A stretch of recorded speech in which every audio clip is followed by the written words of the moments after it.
When you turn to 102.5... In at number 5, performing at CD 102.5 Summer Festival. Alternative is what drives it. We're one of the last independently owned mom-and-pop alternative rock stations in the country. Randy Malloy is the former intern who now owns it. He says for the station's 25 years, it's been built on a simple mission. Giving bands opportunities that may not otherwise get it, both local artists and national artists. But with that independence comes challenges. We don't have an overriding corporate entity that runs us. It's just us. And right now, Malloy says the station rents the broadcast license to air on 102.5. That cost has risen from $12,000 in 2011 to $20,000 right now and will keep rising. So Malloy and his staff had an idea. Spread the word. CD1025.com/invest. Basically help us create this sort of historical crowdfunding campaign that shows that radio is relevant. The station opened up an Indiegogo campaign to raise $1 million to help buy the license. And in one day, it's generated nearly $50,000. This is good. This is working, and you know, we're kind of humbled by the experience, to be honest with you.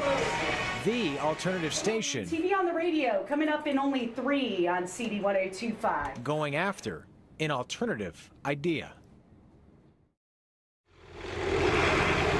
A helicopter in the air, a diver in murky water, and a life jacket caught on a log. It took first responders about an hour to locate 9 people in trouble in Big Darby Creek near Harrisburg.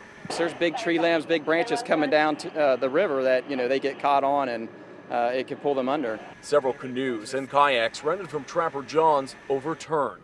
8 people made it to an island. Many helped aboard this rescue raft and taken to shore.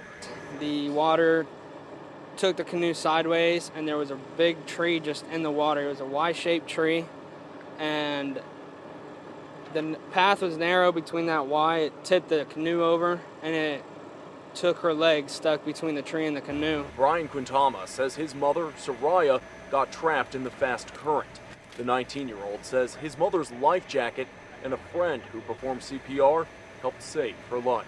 Gabriel, he was with our group. I want to thank him. He helped revive her because she was gone and unconscious. Drivers stuck on Harrisburg-Georgesville Road watched and waited. Some were frustrated, others understanding. If people are being saved, I don't mind. I'll sit here and wait. Patience is never easy, especially when the wait has been so long. It's been a little bit of a rough year, but we've gotten through it. Jenny Evans' husband, James, is one of nearly 70 Ohio National Guard soldiers. I see James, I see him. Now home after a year-long deployment. Hi. Hi. Welcome home. But between the hugs and the smiles, I think about it every day. there are 2 people not here. 2 people who struggled without being able to hug their dad. FaceTiming with the son, he would break down and cry and want you home, and it was hard to keep it together. So the Evans want their son's wait to have a surprise ending. That's their oldest son, Jaden, holding Santa's hand inside the Columbus Zoo. He's 4.5. His brother is 17 months. They have no idea their Christmas wish has been granted. Hi, buddy. I lost it. Just to see his face, you know, when his dad was there, it was very surreal. A family whole again. I miss you. I missed you too. Each moment cherished. A wait that's finally paid off. Everyone's going to get in. As many photos as you like.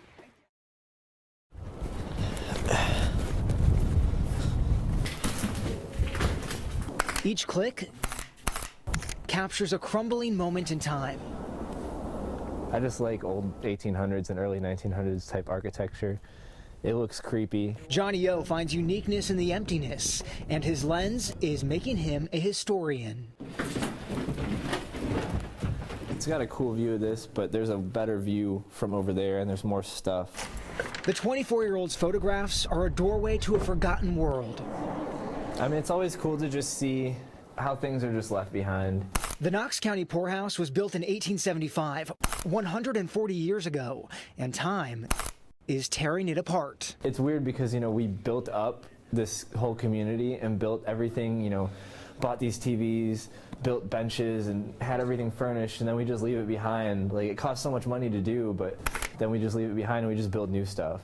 People often use the word forgotten to describe Johnny Yo's photography, but Johnny uses a different word. Surreal would be the best way to describe it, because it's a weird version of surreal, like a post-apocalyptic surrealness of it. His end-of-the-world images are now getting attention around the world. A glass walkway from an old factory near Lake Erie takes you to a jungle. The deserted Randall Park Mall just outside of Cleveland makes you wonder what happened. And a grim snapshot of the Pontiac Silverdome in Michigan leaves you speechless. It's just really cool to kind of look into the past and see someone's lives, how they were living and how they just randomly abandoned everything and just left it. People have painted a bunch of stuff all over the walls in here, I think.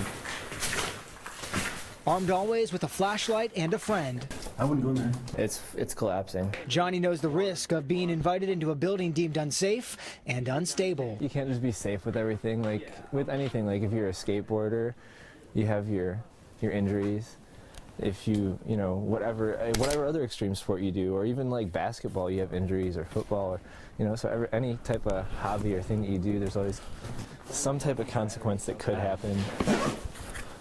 My fingers are so cold, it's hard to move them. Okay, I took about 60 pictures here today. He hopes his eerie pictures inspire those who see them. These clicks allow our past to be present in our future. I see basically a life forgotten. I guess that's the best way that you could put it. In Mount Vernon, Adam Slinger, ABC 6 News. For most of his young life, Brian Theo believed he was someone else. He just couldn't put it into words. I had two guys as best friends growing up, and I always hung out with them and played in the dirt, and I had a million Legos, just like any other little boy, and I always knew there was something different. At the age of 26, he no longer feels different. He's a typical young man. When he's not messing with his truck, he's doing chores or working out. He finally knows who he is and who he is not. I really have no idea what it's like to think like a female and be a female, and I was obviously raised like that. Brian was actually born Amanda, but from the beginning, she acted more like a he. Everyone could see it, especially Brian's mom. Being a girl probably only lasted till maybe around 3 or 4, until, he had a voice to say, I'm not wearing a dress, I want jeans on, I don't want to play with Barbie dolls, I want Legos. Then came the awkward teenage years, made even more awkward by what Brian was experiencing inside. I was 14 when I came out as a lesbian. But even that didn't feel right, so Brian escaped into the world of sports. And then I watched a movie called Boys Don't Cry, and that's when it really started to sink in, like, oh, okay, this is me. So you're a boy, now what? Hilary Swank won an Oscar for her portrayal of a female-to-male transgender named Brandon. Brian finally had a word for what he was feeling. I never expect anybody to totally understand it, because it's not something you could actually understand unless you are. Still, he pushed back against the feelings, joined the Air Force, but was honorably discharged under the Don't Ask, Don't Tell policy due to his sexual orientation. He considered ending his life. I came to a breaking point, unfortunately, where I had a bottle of pills in my hand, and I was like, I either got to do this and live, or, say goodbye now, if I'm not going to do anything about it. At that moment, 8 years after watching the movie, Brian decided to finally speak the truth. And so he came out a second time to his mother. Brian was ready to be a man. When he did tell me, I kind of was okay. The transition from female to male began 2 years ago. After getting the okay from his longtime therapist, Brian received his first hormone shot and later had his breasts removed. I felt like I was reborn. Now he is every bit the man he always knew he was, a man to his friends and a son to his mother, a mother who loves Brian more than ever. I just can't imagine not loving, especially my own child, just because they're different. For Brian, his mission to find himself is now complete. You know, it's not like I woke up one day and wanted this. And I want people to see that. It's not a choice. I mean, the only choice I made was to be myself, to be Brian, instead of choosing to pretend to be somebody else. Twisted metal, caution tape, and crash investigators. Neighbors say this site on East Broad Street and Cabot's Mill Drive has become all too familiar. I think this is like the 6th accident that's been here in a year. So I kind of hope they get the hint or do something to help. This time, police say a woman behind the wheel of this gold SUV died. Many residents tell us they avoid using Cabot's Mill Drive to leave the development. Because when those people start at that light down there, they're moving when they come down through here. As investigators work to figure out how this happened, some neighbors believe changes are needed at this intersection. We need a light or something down here to prevent this from happening again, because it's really sad.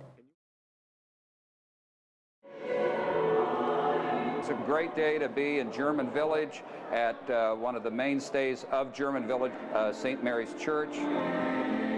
We celebrate today 25 years of the reunification of Germany. So we've got a whole array of music that's going to be here this afternoon. Hopefully if people remember that Germany was two, both East and West Germany. 25 years ago, Germany reunited. And for people that are of German descent, that was a very meaningful thing to have your home country, your mother country, come back as one. I remember experiencing that, being in both East and West Germany at the time, and was there when the Berlin Wall fell. The title of our concert is United We Sing, so we're going to unite as one choir, just as Germany united 25 years ago. This is really a special occasion for all of German heritage.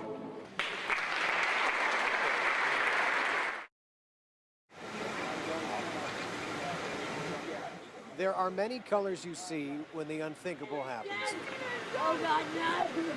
And one shade that's easy to see, but hard to witness, is the color of grief. I'm in denial. I'm twisted. I'm mad. I'm lashing out. I'm sad. I don't know what to feel. I still can't accept it. Kimberly Creeman says her son, his wife, and their 2 kids live on South Terrace, the same home police say someone killed 3 people inside of Monday night. I was just there. Yesterday, I dropped the kids off. I had them all weekend. I was supposed to pick them up at 4, and she told me to wait until 6. There is no 6. There was no 6. Creeman says the wait to confirm the worst was agonizing. Once it was, heartache and anger was magnified. They're about to buy a house. They have a life. They're looking forward to the future. They just got married. Now a family is left with the question of why.